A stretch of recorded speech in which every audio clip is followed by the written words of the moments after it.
Hello, hello. J'espère que vous allez bien. Donc moi, je m'appelle Joséphine. Vous avez dû voir, je vous ai envoyé quelques petits messages et on va du coup passer cette heure ensemble avec Marie pour bien démarrer la journée. Avant de rentrer un peu dans le vif du sujet, c'est important pour moi de vous expliquer un petit peu qui on est chez Lyon et ce qu'on fait et pourquoi on est là aujourd'hui ce matin ensemble. Marie, je te laisse passer sur la slide d'après. C'est parfait, merci beaucoup Marie.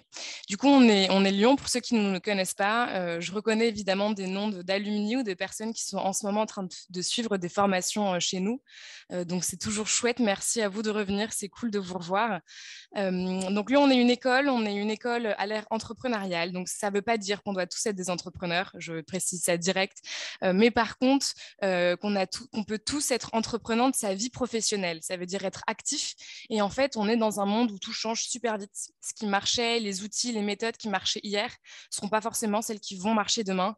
Et donc, en fait, apprendre quotidiennement, apprendre en rencontrant des gens, en découvrant des nouveaux outils, en comprenant comment c'est fait dans d'autres entreprises ou en comprenant comment d'autres personnes et les postes que ces autres personnes ont. C'est comme ça aussi qu'on reste épanoui dans sa vie professionnelle parce qu'on est actif. Donc voilà, donc nous, chez Lyon, on veut vous accompagner dans cette direction-là. On est une école pour les particuliers, donc toutes les personnes qui ont envie de rejoindre nos formations, quel que soit leur background et quel que soit leur métier actuel, peuvent nous rejoindre. Aujourd'hui, on compte plus de 4000 alumni et plus de 350 intervenants. Donc, on est une grande communauté. Donc, merci à tous d'être avec nous ce matin. C'est cool. Pour revenir sur le moment, donc, je vous parlais du fait que le monde change hyper vite. Et du coup, nos formations, en fait, elles sont améliorées en continu et créées notamment par les intervenants qui nous entourent, qui sont des experts de nos thématiques, et par les retours de nos participants. La data, on commence à en parler depuis quelques mois. On en parle de plus en plus et c'est un programme de formation qu'on lance là dans 3 semaines, le 21 octobre avec Marie, qui est né de nos intervenants, qui est né de nos participants, de nos alumni et qui est né de nous aussi chez Lyon. Ça fait beaucoup d'informations. Je vais vous expliquer très rapidement un petit peu pourquoi je cite ces 3 points. Alors tout d'abord, c'est né de nos intervenants parce que dans la formation produit, qui est une formation à l'initiation au métier de product owner et product manager, et dans la formation Gros Hacking, qui est du coup comment est-ce qu'on fait pour agrandir sa croissance de manière durable et rapide. Au fur et à mesure de nos promotions, on parlait de plus en plus de l'importance de la data. Alors en produit, par exemple, ça va être l'importance de la data pour améliorer son produit, ça va être l'importance de la data pour comprendre quels sont les points bloquants dans le parcours utilisateur, ça va être l'importance de la data en gros hacking pour comprendre quelle expérimentation est à supprimer parce qu'elle ne fonctionne plus, quelle expérimentation est à améliorer puis à itérer en fonction justement de la donnée. Donc au fur et à mesure que j'échangeais avec nos intervenants, on s'est rendu compte que la data devait prendre de plus en plus de place dans ces formations-là. C'est aussi le cas par rapport à nous, Lyon. Donc ça, c'est très centré sur ma boîte. C'est qu'au fur et à mesure, on s'est rendu compte qu'on serait tous vachement plus performants, quel que soit notre poste, si on maîtrisait un peu mieux la data. Donc par exemple, pour ne pas citer, mais les sales, s'ils comprenaient mieux leurs leads, s'ils savaient d'où ils venaient, ils pourraient aussi vachement mieux les cibler et leur envoyer des messages clés, ce qu'ils font déjà évidemment super bien. Pour les personnes, par exemple, en marketing, ça permet de comprendre quelle campagne va plus ou moins bien marcher. Pour tout ce qui est opérationnel et donc de la team pédago comme moi, c'est pareil, comprendre quel événement va plaire à qui, qu'est-ce qu'on met en avant. Enfin, voilà. Et donc, en fait, en échangeant avec nos intervenants, en échangeant avec nos participants et avec la Team Lyon, on s'est dit que c'était vraiment une formation qu'on devait mettre en place. Cette formation, c'est une initiation à la data, c'est une acculturation et c'est vraiment comprendre comment, quel que soit son poste, ça va nous permettre de gagner du temps, d'être plus efficace et d'être plus performant parce que plus pertinent, parce qu'on se base vraiment sur du concret qui est le chiffre et pas seulement sur des intuitions qu'on peut avoir. La data, ça fait franchement flipper un peu tout le monde. On pense que c'est super loin de nous et généralement on se dit bah non mais alors moi je suis pas du tout douée pour les chiffres, c'est pas du tout de mon domaine, c'est pas ce que j'ai fait, quelqu'un d'autre va le faire vachement mieux que moi. Oui, sûrement. Si votre entreprise a des spécialistes en data, évidemment, ils vont être plus calés que vous. Et cette formation n'a pas vocation, et comme ce webinaire n'a pas vocation à vous dire que vous êtes beaucoup mieux que les data analystes ou spécialistes, pas du tout. Mais que chacun à son échelle, on peut comprendre et on peut gérer une partie de la data, ce qui nous permettra, nous, d'être plus performants. Cette formation, elle est du coup en 7 sessions, une fois par semaine, avec un intervenant qui est spécialiste de sa thématique et qui va venir pendant une session nous expliquer sa thématique. Cette formation, elle regroupe des gens qui sont des data spécialistes. Donc, typiquement, là, aujourd'hui, vous avez Marie on a Marie avec nous, qui est data analyst chez Orange, qui, elle, du coup, vraiment spécialiste de la donnée. On a aussi d'autres personnes qui vont être head of product, par exemple, et qui vont expliquer comment est-ce que eux, dans leur quotidien, ils vulgarisent, entre guillemets, et ils aident leurs équipes à monter en autonomie et à être performante. Pareil sur d'autres branches et d'autres métiers. Et le but de cette formation, justement, c'est de mixer ces différents intervenants pour que vous, quelle que soit votre situation, vous puissiez monter en compétence sur ce sujet-là. Donc voilà, si vous avez la moindre question sur cette formation, sur d'autres formations ou sur ce qu'on fait et qui on est chez Lyon, vous n'hésitez surtout pas, soit à me contacter, donc joséphine@joinlyon.co, soit à écrire un mail à camille@joinlyon.co. C'est pas une erreur si j'ai partagé le mail de Camille sur ce slide, c'est parce qu'elle pourra aussi répondre à toutes vos questions et Camille est également présente pendant ce webinaire. Elle s'appelle Camille Le Tailleur sur le Zoom. Voilà, sans plus attendre, je vais laisser la parole à Marie, parce que vous m'avez bien assez entendu. Merci encore, Marie, d'être avec nous. Marie, du coup, comme je le disais, est data analyst chez Orange. Et donc, elle va vous expliquer un petit peu les différentes raisons pour lesquelles elle, qui est spécialiste, est persuadée que la data, elle est importante et pertinente pour tout le monde. Et un dernier petit point, donc Marie, pour la formation de data qui démarre en octobre, est Headmaster. Vous devez sûrement vous dire, mais ça veut dire quoi être Headmaster? Donc c'est avec Marie qu'on a construit ce programme, main dans la main, et c'est Marie aussi qui accompagnera avec moi tous les participants du début jusqu'à la fin, qui est l'experte qui sera un peu sans dire que tu seras le fil rouge, Marie, hein, mais qui sera là tout au long de formation pour vous accompagner et pour être le pont aussi entre les différents intervenants pour ceux qui vont suivre cette formation, qui pourront rencontrer. Voilà, surtout, vous n'hésitez pas si vous avez des questions, si vous avez des remarques, si vous avez des choses à partager dans votre quotidien, voilà, à nous l'écrire dans le chat. Et surtout, on aura un grand temps aussi pour les questions. Vous pouvez écrire vos questions au fur et à mesure. Si je me dis que là, c'est une question hyper vraiment nécessaire pour ce moment, pour que vous puissiez comprendre la présentation, j'hésiterai pas à interrompre Marie. Et puis, si des questions qu'on peut aussi récupérer à la fin, on les reprendra aussi à la fin. Voilà, si vous avez des questions, n'hésitez pas. Et puis sinon, je vais te laisser la parole. Marie, merci encore à toi de t'être réveillée plus tôt et d'être avec nous ce matin pendant cette heure. Et merci à vous tous d'être avec nous. C'est cool de vous voir nombreux. À toi, Marie. Merci beaucoup, Joséphine. Tu as déjà dit beaucoup de choses. Je vais essayer de réussir à vous transmettre quand même des infos intéressantes. Donc, bienvenue tout le monde. Ravie d'être avec vous ce matin. Je suis Marie, du coup, la prochaine headmaster de la formation data chez Lyon. Aujourd'hui, comme l'a dit Joséphine, je travaille en tant que data analyst chez Orange. Ça fait 1 an.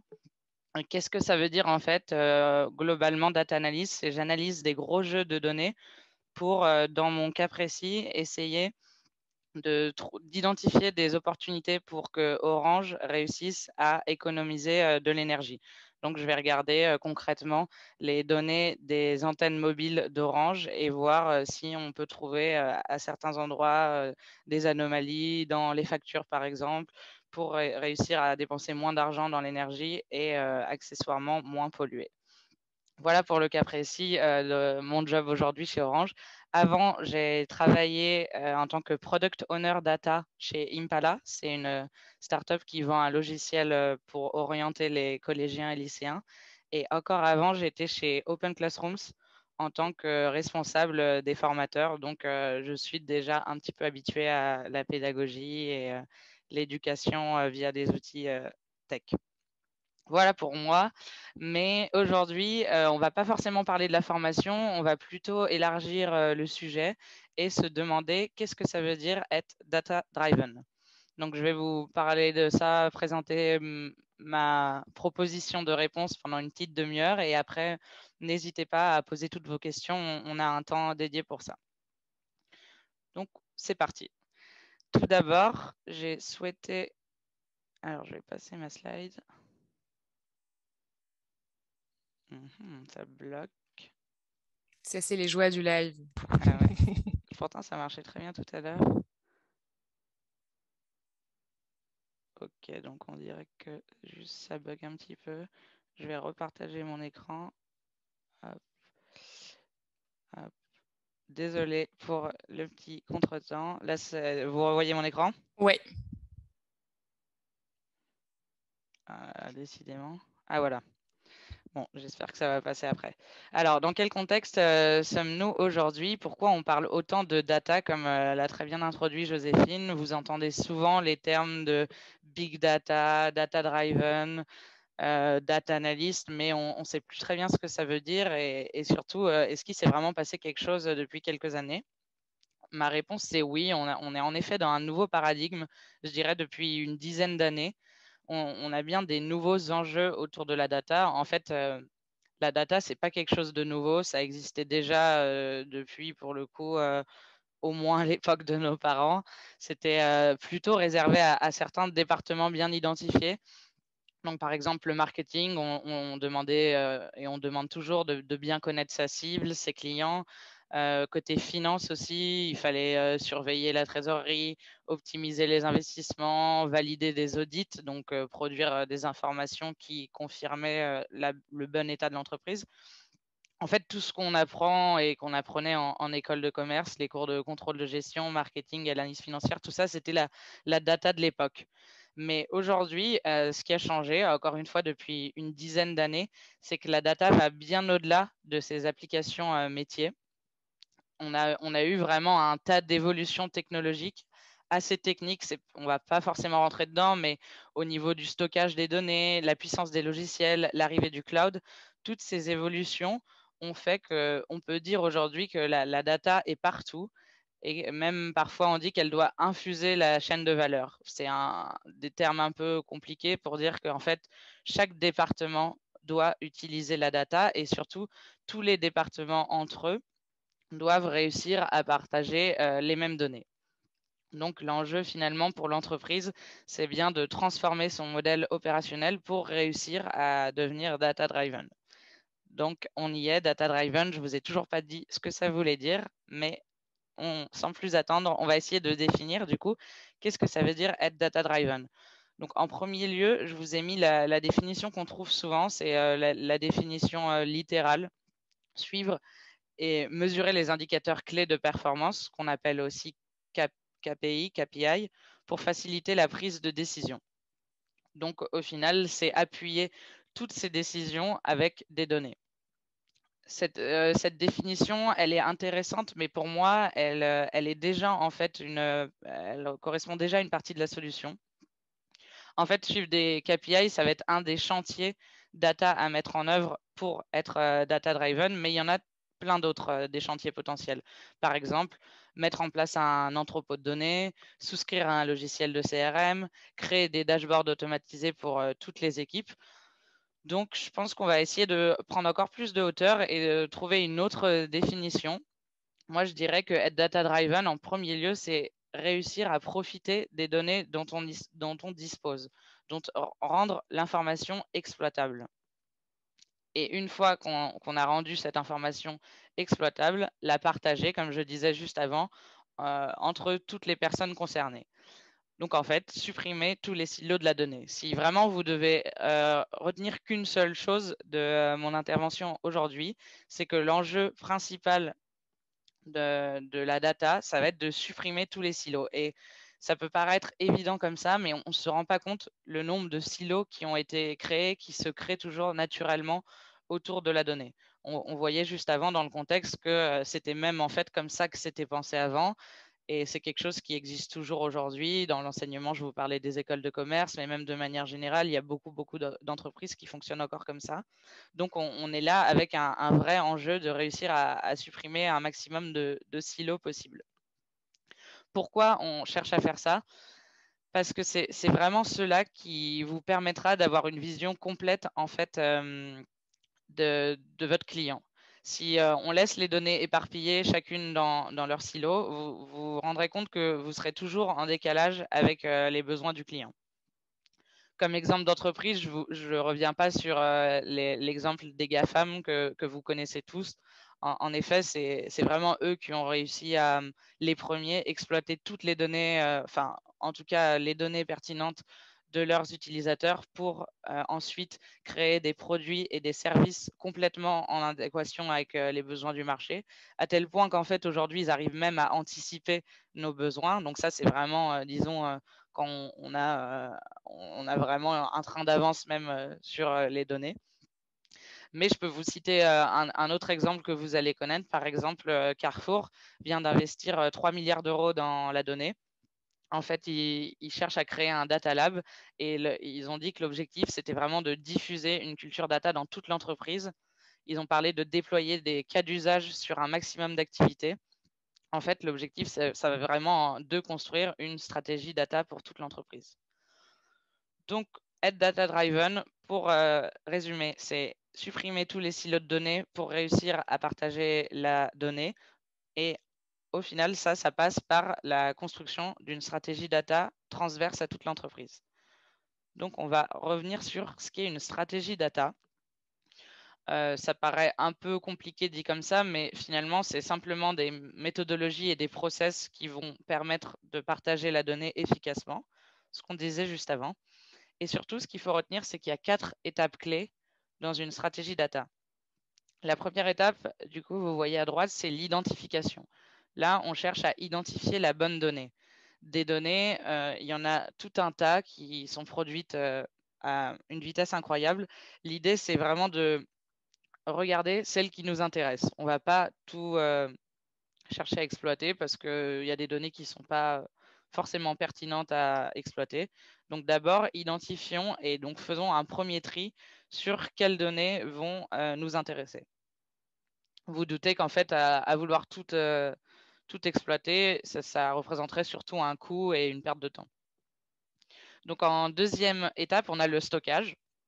Donc, décider comment et où stocker la donnée, via quels outils, qui va réaliser le process technique. En troisième étape, on a le nettoyage. Donc ça, c'est une tâche qui est très importante, qui est très chronophage. On a tendance à dire que dans les métiers de data analyst, ça peut représenter bien 90% du temps. Et je témoigne, c'est aussi mon cas. Donc après, ça se fait bien sûr dans une boucle d'itération. Donc en permanence, on nettoie la donnée pour affiner ses analyses. L'idée, c'est d'obtenir en fait des données prêtes à utiliser par n'importe quel utilisateur. On passe des données brutes au début que vous recevez par exemple via des fichiers CSV à ensuite des données qui sont lisibles par n'importe qui dans votre entreprise. Dernière étape, on a la gouvernance. Gouvernance, ça veut dire définir, gérer et communiquer des règles et des mécanismes. Donc, par exemple, qui a droit de modifier, de lire telle donnée, quels sont les accès, comment, qui intervient dans le process. Donc voilà, vraiment toutes les règles qui vont définir comment se réalise la stratégie data. Vous avez dû remarquer que j'ai mis des M et des T en haut à droite de chaque vignette. Je vous laisse 5 secondes pour essayer de deviner ce que ça veut dire. J'ai peut-être donné quelques indices. Mais en fait, j'ai fait ça pour vous montrer que sur les 4 étapes de la stratégie data, il n'y en a que 2 au milieu qui sont des étapes techniques. Donc, comme disait tout à l'heure Joséphine, la donnée, il faut parfois la démystifier et bien comprendre que ce n'est pas uniquement une affaire réservée aux spécialistes et aux personnes techniques. D'ailleurs, on voit bien dans les 4 étapes que ce sont la première et la dernière étape finalement les plus importantes sont M, c'est-à-dire à gérer en priorité par les experts métiers. Pour savoir quelles données il va falloir identifier, c'est bien à vous, l'expert métier, qu'on va d'abord poser la question, toujours peut-être en dialogue avec un expert de la data, qui soit data analyst, data engineer, data scientist, mais l'important, pour ces spécialistes data, ça va être aussi de bien comprendre le métier, de réussir à dialoguer avec la personne et ensemble, c'est seulement entre l'expert métier et l'expert data qu'on réussira à construire cette stratégie data. Donc, autant dire que, encore une fois, il faut supprimer ces silos de données, ne pas laisser les experts travailler tout seuls parce que ça ne mènera à rien. Et surtout, réussir à collaborer à tout moment parce que, encore une fois, la donnée n'est pas qu'une affaire technique, loin de là.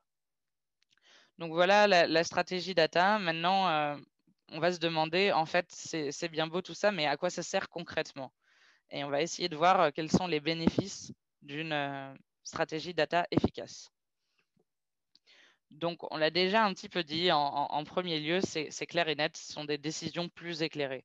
Ce que disait tout à l'heure Joséphine, avant que les entreprises réussissent à mettre en place des stratégies data, elles vont à l'intuition. Souvent, ça vient de la part des cofondateurs. C'est parfois pas inintéressant, mais en tout cas, c'est pas suffisant dès lors qu'on commence à avoir de la croissance, à avoir des entreprises qui disons, sont responsables de plusieurs salariés et où les enjeux sont plus importants. Donc, c'est vraiment la data qui va permettre de donner un cap, d'être sûr qu'on navigue à peu près à vue et qu'on ne va pas n'importe où, pour simplifier. Ensuite, des équipes plus soudées. Donc ça, vous avez dû le comprendre, je l'ai plusieurs fois répété, c'est cette idée qu'on va partager la donnée, donc on va partager en fait les métiers. Encore une fois, on casse les silos et du coup, on s'intéresse beaucoup plus à ce que fait notre collègue. On a par exemple dans les entreprises une rivalité classique entre le product manager et les techniciens, les équipes tech parce que le product manager est toujours là pour pousser le plus de développement. À l'inverse, les équipes tech peuvent parfois être réticentes sur une accumulation de features non justifiées, non intéressantes. L'intérêt avec la donnée, c'est que ça va mettre tout le monde d'accord.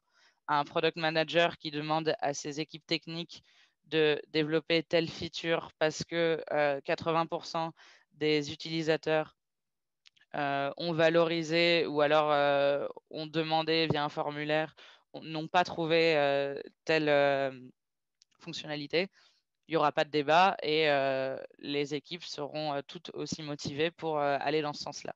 Donc ça met tout le monde d'accord et en plus ça permet à chacun de comprendre un peu les enjeux de ses collègues. On a aussi, je vous ai cité là, entre product et tech, on peut aussi avoir parfois des rivalités entre sales et tech ou sales et produits.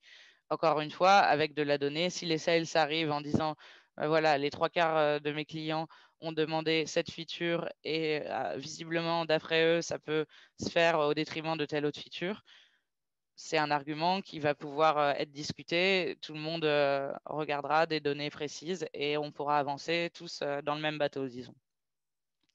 Ensuite, des produits, services plus adaptés.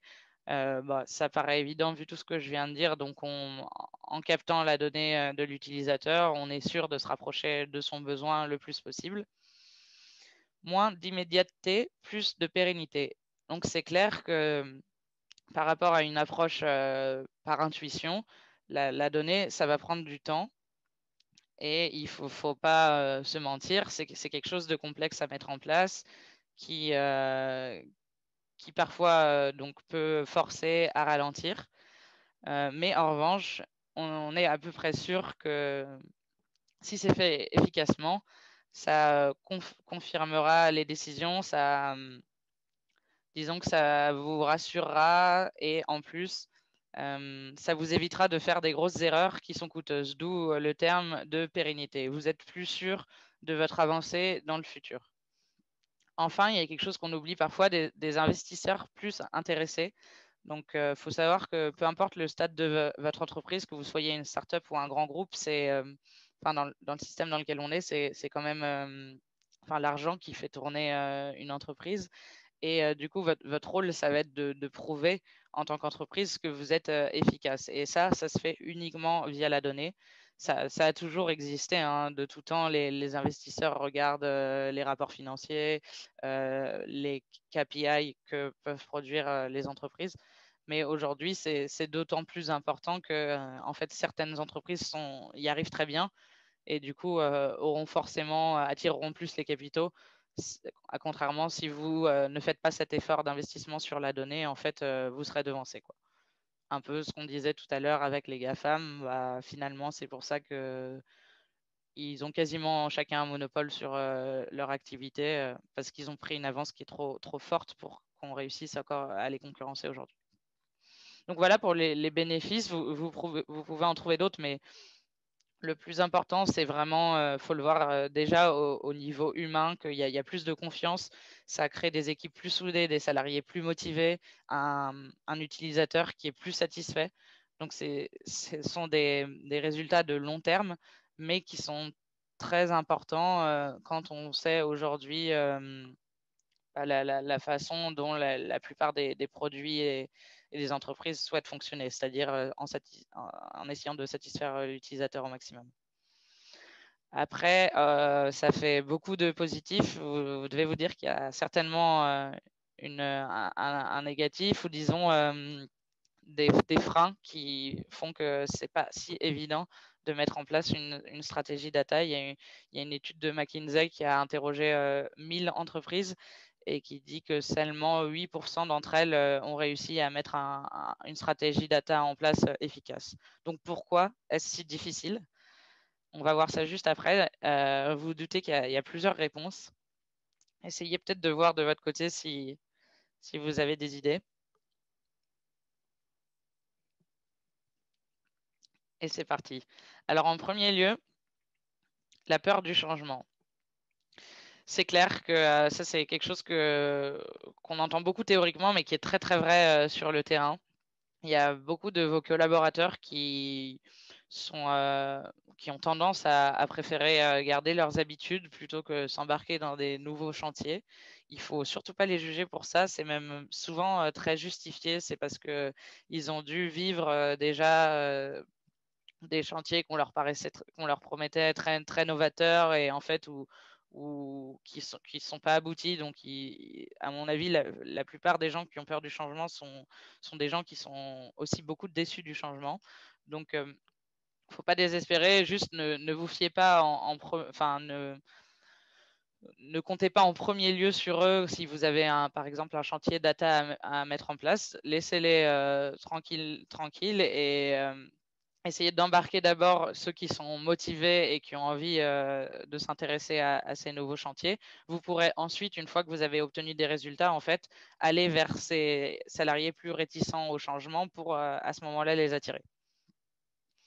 En deuxième frein, on voit souvent le manque de leadership. En fait, quand on met en place des chantiers transverses comme une stratégie data, on oublie bêtement d'ailleurs de désigner des personnes responsables de ces chantiers. Et donc, on en vient très, très vite à une situation où on dit bah, tout le monde est responsable, tout le monde est motivé. Et de fait, du coup, personne ne l'est vraiment.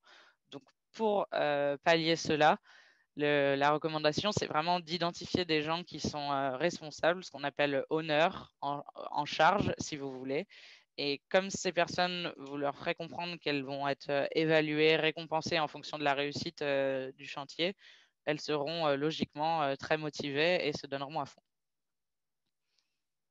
Bien sûr, quand on dit leadership, il y a également, c'est très important aussi que les leaders, les décideurs soient du coup complètement alignés avec ces chantiers. C'est sûr que si vous avez des managers qui ne croient pas en l'intérêt d'un chantier, vous êtes quasiment sûr que ça échouera.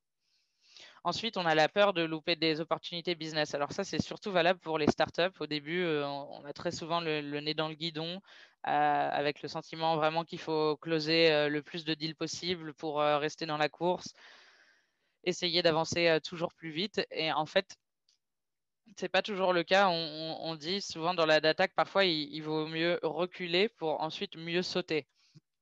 C'est-à-dire que, comme on disait tout à l'heure, en prenant des risques qui sont calculés grâce aux données, en fait, vous serez mieux préparé pour surmonter ces risques et redresser la barre si besoin est. Comme encore une fois, on le disait, c'est ça qui permet d'éviter des erreurs très coûteuses, par exemple d'embarquer une équipe sales pendant très longtemps sur un marché qui est déjà saturé. Quatrième frein, Le sentiment de manquer de temps, c'est quelque chose qui revient très très souvent quand vous interrogez des gens sur pourquoi vous impliquez pas davantage sur le chantier RSE ou alors la stratégie data. La plupart des salariés aujourd'hui ont l'impression de manquer de temps. Je mets sentiment parce que c'est pas un jugement, c'est plus que je pense que tout le monde aujourd'hui a cette impression-là d'avoir trop d'informations, d'avoir trop de choses à faire. Euh, pour le coup, il faut prendre en compte en effet que le temps peut être rare pour certaines personnes et que c'est des chantiers qui prennent du temps. Donc, être patient, persévérant et encore une fois, essayer de présenter des résultats rapidement pour que les gens puissent se dire, ah, en fait, je vais trouver du temps, c'est intéressant, ça vaut le coup et ça m'en fera gagner pour plus tard. Cinquième frein, on a un manque de planification et d'objectifs concrets. En fait, souvent dans ces chantiers data, on reste souvent assez théorique à dire il faut que tout le monde devienne data-driven sans donner et sans dire qu'est-ce qu'on recherche derrière, sans donner des deadlines. On va parfois se limiter à un outil. On va dire ah, c'est le chantier CRM, comme si ça suffisait pour embarquer des gens. Donc, il faut surtout essayer de rester très concret, de planifier. En fait, comme on a l'habitude de travailler avec tous les autres chantiers, il n'y a pas de raison que la data en fasse exception. En sixième, on oublie parfois, mais, comme disait Joséphine au début, ça peut paraître, disons, compliqué, la data, pas intéressant, très technique, alors que bien au contraire, c'est le manque de créativité qui va pousser les gens à, ou en tout cas qui va faire qu'on ne s'intéresse pas à la data, mais une fois que si, disons, si les gens sont créatifs, ils vont très vite pouvoir comprendre le mindset qu'on décrit depuis tout à l'heure, essayer de croiser plein de données. Et c'est vraiment cette envie de trouver de nouvelles solutions, d'ouvrir de nouvelles opportunités qui va permettre à la data d'infuser. Et en fait, il ne faut pas faire une confusion et voir la data comme quelque chose qui empêche l'intuition et vraiment qui bride la créativité, c'est tout l'inverse. Dès lors que vous vous plongerez dans la data, vous verrez que, disons, l'horizon des possibles est infini. Et c'est ça c'est vraiment cette créativité qui permettra au chantier de décoller. En dernier lieu, et ça, en fait, c'est un peu la conclusion de tous les freins qu'on a évoqués juste avant. Si les gens ne sont pas assez créatifs, s'ils oublient de planifier, s'ils ont peur du changement, c'est surtout qu'ils sont un peu largués face à toutes ces connaissances, compétences. Comme je l'ai dit, c'est très nouveau. Ça fait à peine 10 ans qu'en plus, on parle beaucoup de ça, mais sans jamais le préciser. Je parlais du mot big data. En fait, on a très vite, les médias sont très vite accaparés le mot sans expliquer qu'en fait, derrière, c'est des vraies technologies qu'on mis en place, encore une fois, les fameux GAFAM, avec des outils, je ne sais pas si vous connaissez, comme Hadoop, Spark, où il y a vraiment derrière tout ça, en effet, les gens ont raison d'avoir peur. Il y a des vraies évolutions. Et c'est pour ça qu'il faut se poser parfois, prendre quelques temps. Il n'y a pas besoin de tout connaître, d'aller dans le moindre détail des outils, mais en tout cas, savoir de quoi on parle pour ensuite lever plusieurs tabous autour de la donnée. Donc, vraiment, je pense que le premier frein, disons, c'est le manque de compétences, connaissances autour de la data, alors que pour le coup, ce sont des notions qui sont techniques et qui méritent en tout cas quelques apprentissages. Donc voilà pour les freins. Enfin, qui est concerné du coup et voilà, quelles équipes doivent devenir data-driven. On a déjà développé certains exemples, mais on peut les reprendre une par une. Donc les ressources humaines, pourquoi les ressources humaines devraient devenir data-driven?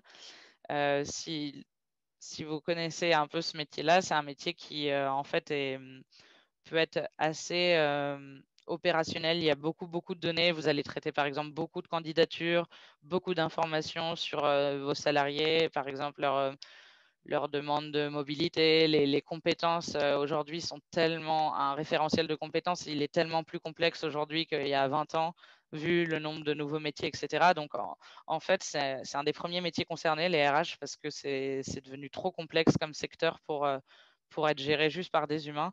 Donc, eux, ils ont carrément besoin de data, mais même d'IA, d'avoir des logiciels performants pour les aider en fait à faire du travail de vraie valeur ajoutée et pas de les laisser comme ça face à un humain tout seul face à des tonnes de CV.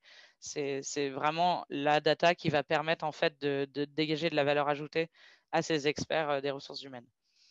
Côté tech et produits, on l'a déjà vu, du coup, l'idée, c'est surtout en premier lieu d'essayer de comprendre les besoins de l'utilisateur, donc récolter du feedback, que ça soit du feedback quantitatif, donc ça va être sur votre appli, sur votre ordi, ou alors du feedback qualitatif, quand vous faites des sondages, quand vous allez interviewer des utilisateurs. Toutes ces données-là, elles doivent être traitées, elles doivent être d'abord même stockées. C'est très important pour essayer ensuite d'en tirer de la valeur et de en fait diriger toutes les équipes de production vers des améliorations documentées du coup. Quand on dit documenter, ça veut dire vraiment on a fait l'effort en amont de récolter de l'information et ensuite on l'a transmis aux équipes concernées. Le marketing, on en parlait aussi tout à l'heure. Donc maintenant, clairement, le marketing, c'est devenu, on parle souvent de marketing digital, hein, c'est presque essentiellement diriger des campagnes sur Internet, donc des campagnes payantes ou alors faire du SEO. Tout ça, c'est très coûteux en fait, à la fois en ressources humaines et en argent. Donc il faut suivre les métriques de près parce qu'on peut très très vite, moi je me rappelle chez Open Classrooms, très vite on avait dépensé 1 voire 2 millions d'euros sans s'en rendre compte, alors qu'à l'époque c'était 20% du chiffre d'affaires. Donc il faut faire très attention et c'est la donnée, c'est essentiel. Aujourd'hui, il faut même, il y a beaucoup d'experts de la data qui sont à temps plein sur les équipes marketing. Business et sales. Alors on regardait, ça c'est surtout être sûr que les efforts vont dans le bon sens. Pareil, enfin, faire tourner une équipe sales, ça peut aussi être très coûteux. On peut vite se retrouver avec beaucoup de commerciaux, mais sans être sûr que les efforts payent. Donc, vraiment essayer aussi d'orienter les équipes commerciales vers les bons leads, comme disait tout à l'heure Joséphine. C'est très important. C'est eux-mêmes qui vont être en fait avec le marketing les plus concernés par le fameux chantier CRM. Donc, j'en ai déjà un peu parlé. C'est le CRM, c'est l'outil de Customer Relationship Management, donc de suivi de la relation client. Vous avez Salesforce, dont on entend beaucoup parler, mais aussi HubSpot. Enfin, c'est très important à un moment pour une entreprise qui commence à faire de la croissance de tracer toutes ces informations autour des contacts qu'elle a avec ses prospects, puis avec ses clients. Parce que c'est vraiment cette information qui est primordiale pour comprendre votre business et comprendre est-ce que vous avez de l'avenir ou pas en tant qu'entreprise. Ensuite, on a le service client. Donc ça, encore une fois, hein, vous allez dire que je me répète, mais ça peut vite être des grosses équipes qui travaillent un peu dans le vide, qui sont surchargées par exemple, beaucoup de mails. C'est un peu la classique, alors qu'avec de la donnée, déjà, vous pourrez orienter vos clients en créant des FAQ. Vous pourrez aussi mieux gérer votre équipe de service client en observant voilà, le temps moyen de réponse, le taux de satisfaction. Donc tout ça, ce sont des KPI à suivre de près pour essayer d'automatiser le plus possible en fait toutes les tâches humaines, comme on disait avec les ressources humaines, toutes les tâches humaines qui sont redondantes, qui n'apportent pas de valeur ajoutée et en fait qui sont mieux faites par un robot que par un humain. Donc toujours, vous voyez l'idée aussi de rendre le salarié finalement plus heureux, plus satisfait dans son métier. Et enfin, la finance. Donc ça n'a pas beaucoup évolué, mais par rapport à ce qu'on disait au tout début de la présentation, là, l'intérêt, c'est vraiment de réussir à partager l'information plutôt que ça tombe une fois par an un bilan financier, il faut que toutes les équipes soient au courant, par exemple, de l'évolution du chiffre d'affaires, pareil pour le bénéfice, de la santé financière de l'entreprise. C'est des KPI qui doivent être aussi partagés avec toutes les équipes parce que ça en dit long sur la santé de l'entreprise et que les décisions doivent aussi s'appuyer, bien entendu, sur ça. Donc, tout ça pour dire que tout le monde est concerné. En fait, il n'y a pas d'exception. Il manquerait peut-être juste, si on pinaille le service juridique, mais à leur manière, ils connaissent aussi très bien la data. Donc, vraiment, il faut que les entreprises réussissent à convaincre chacun de leurs salariés à devenir data-driven. J'ai mis ça en conclusion. Donc, je pense qu'il n'y a pas d'exception même sur le fait que toutes les entreprises aujourd'hui produisent énormément de données chaque jour. Comme on a vu, ce n'est pas intéressant forcément de chercher à exploiter toutes ces données, mais justement, il y a vraiment un travail à faire avec les équipes métiers pour voir quelles données on veut exploiter et pour quels bénéfices et voilà, dans quel intérêt. Donc, créer une vraie stratégie comme on le fait à l'échelle de l'entreprise, il faut qu'il y ait une stratégie data en parallèle. C'est deux stratégies qui doivent être liées. Bien sûr, la stratégie de data doit dépendre de la stratégie de l'entreprise, mais c'est une stratégie à part entière. Il faut avoir une feuille de route, comme on voyait juste avant, une planification, des objectifs concrets, des livrables, des chantiers à aboutir. Donc, on en a parlé aussi. Un chantier, ça peut être la mise en place d'un outil CRM, ça peut être même des choses très bêtes. Parfois, on n'y pense pas forcément, mais le fait de mettre en place un all-hands meeting, c'est-à-dire une réunion où tous les salariés de l'entreprise doivent assister pour tous s'engager et écouter les KPI, les métriques principales de l'entreprise. Ça, c'est pareil, c'est un chantier data qui est très important. Ça peut paraître simple. On peut se dire que c'est juste envoyer une invitation, mais non, ça va plus loin parce qu'il va falloir décider, par exemple, les 3 KPI ou OKR, on dit parfois qu'on veut suivre.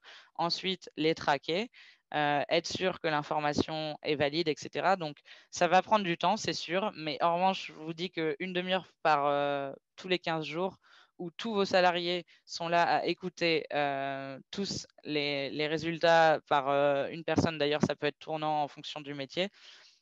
C'est super bénéfique à l'entreprise et ce sera certainement la demi-heure la plus utile que vous avez mis en place. Donc ça, c'est un chantier comme un autre.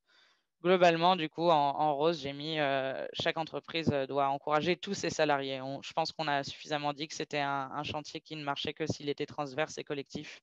D'où le fait de dire que tous les métiers sont concernés et même ça ne marchera que si on supprime tous les silos, donc si tout le monde s'y met globalement. Voilà pour moi. Trop bien, merci beaucoup Marie.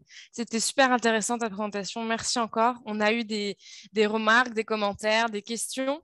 Top. Donc sans plus attendre, Lise, je vais te laisser allumer ton micro et poser tes questions à Marie. Et puis ensuite, on aura aussi Marie qui a une question qui pourra enchaîner après les questions de Lise. Et ensuite, on compte sur vous pour que vous puissiez le faire de façon très naturelle. Allumez vos micros et échangez directement avec Marie. Ok, ouais, merci. Bonjour à tous. Bonjour, bonjour Marie et Joséphine. Merci pour cette présentation très complète.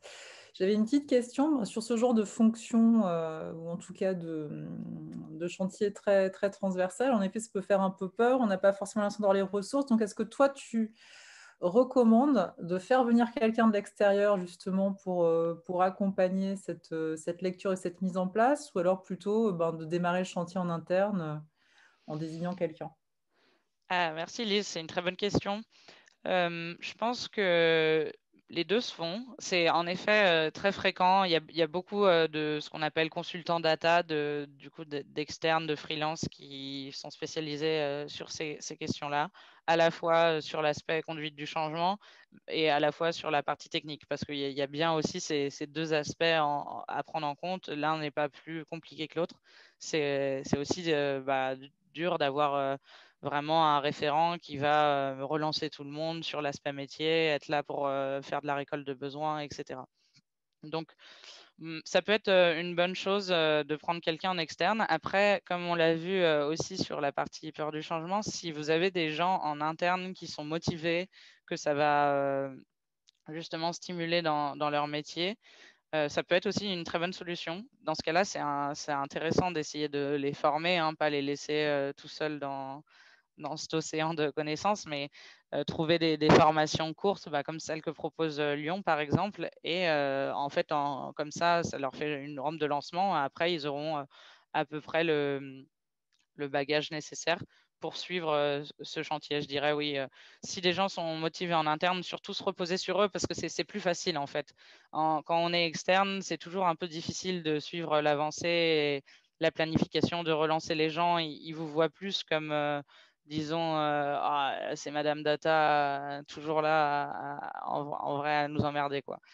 Donc, en tout cas, vraiment être sûr qu'il y a des appuis en interne. Faut pas juste lâcher des consultants comme ça tout seul. Ok. Donc, du coup, ça permet de résoudre en partie le coût financier. Parce que je pense que c'est quand Du même coup, un la sujet, c'est question étonnant du que ce coût ne soit pas dans les financier, freins, quoi. pardon? C'est étonnant que ce ne soit pas dans les freins qui ont été identifiés. Oui, c'est vrai. En fait, ça, c'est vraiment ce qui vient le plus tôt dans l'esprit des gens. C'est pas bête, ça peut être le cas, mais c'est surtout le cas s'il y a échec, en fait. Une stratégie data, ça coûte cher. Les logiciels peuvent vite coûter cher, mais c'est toujours rentabilisé si au moins vous avez une partie de vos salariés qui se sont impliqués. Le problème, c'est quand on souscrit à beaucoup de logiciels et au final, il y a pas de résultat derrière. Donc, disons que le coût financier sera surtout là si le chantier n'a pas abouti, mais faut pas le voir tout de suite comme un coût. Il y a aujourd'hui, en fait, ce qui est très bien aussi, c'est que il y a eu tellement d'avancées qu'on a des logiciels qui sont pour tout type d'entreprise. Avant, en effet, une stratégie data, c'était clairement réservé aux grands groupes, hein. Aujourd'hui, c'est plus le cas. Il y a des logiciels qui proposent en plus des versions premium, freemium. Enfin, chaque entreprise, je dirais même moi, j'accompagne une entreprise, ils sont 15. Même à 15, on peut commencer à mettre en place une stratégie data avec, bien sûr, un coût financier qui ne sera pas du tout le même que celui d'un grand groupe comme Orange, en l'occurrence. Merci. Je t'en prie. Trop bien. Merci beaucoup, Lise. Je vais reprendre la main pour la question de Marie parce qu'elle a un problème avec son micro qui te demande du coup s'il pourrait y avoir en fait un data scientist ou un data analyst par fonction.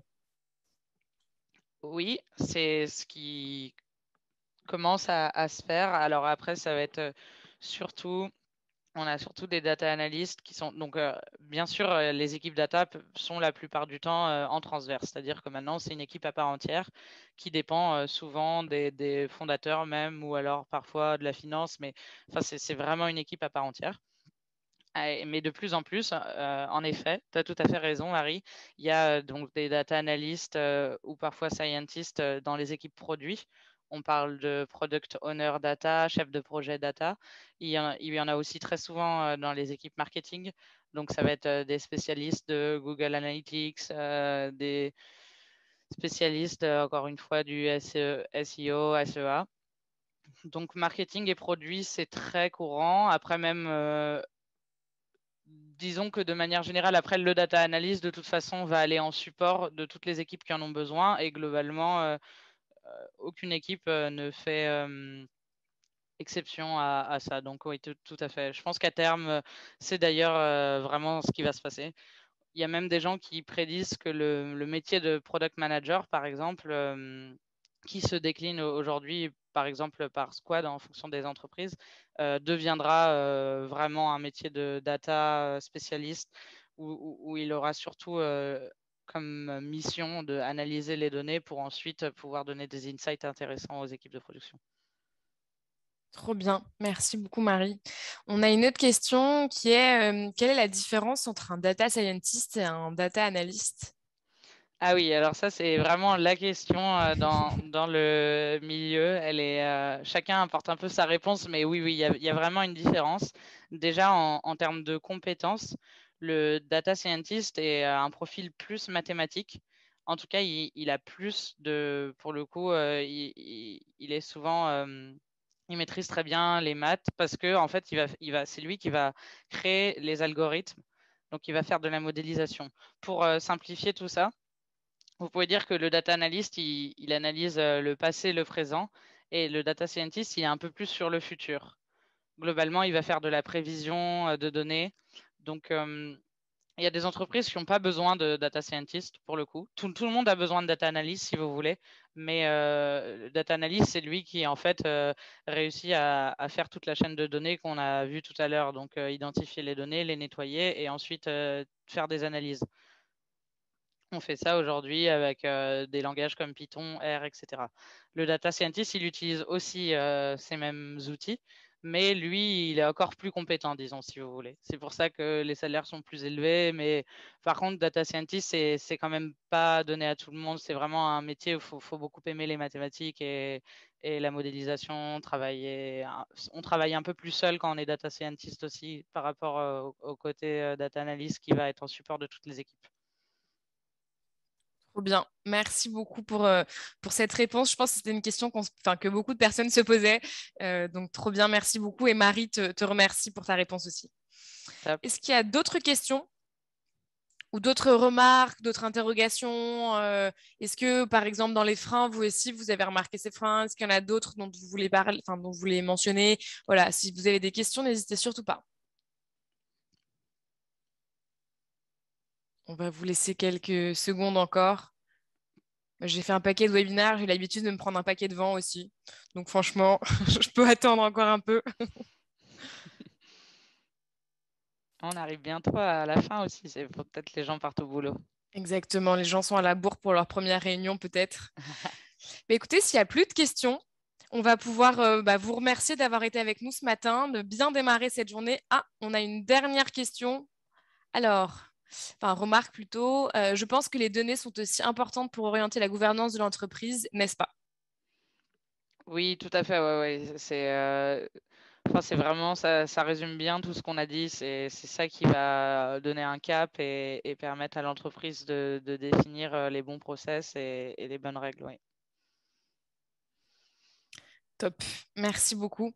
Donc un grand merci Marie, c'était trop bien de t'avoir avec nous, que tu puisses un peu nous expliquer aussi toi en tant que experte pourquoi est-ce qu'on est tous concernés par la donnée et comment est-ce qu'on devrait tous se lancer et monter en compétence sur ce sujet-là. On peut voir déjà pas mal de messages de remerciements dans le chat. Donc, je te prendrai des captures d'écran et je te les enverrai, Marie. Merci, merci beaucoup. Merci à vous tous d'avoir été là. Chez Lyon, on adore organiser des événements, que ce soit en présentiel ou là en webinar, parce que pour nous, il n'y a pas meilleure façon que de commencer sa journée en apprenant avec un expert avec nous. Donc voilà, merci à tous d'avoir été là. Merci à tous. Bonne journée. Au revoir. Au revoir, merci beaucoup.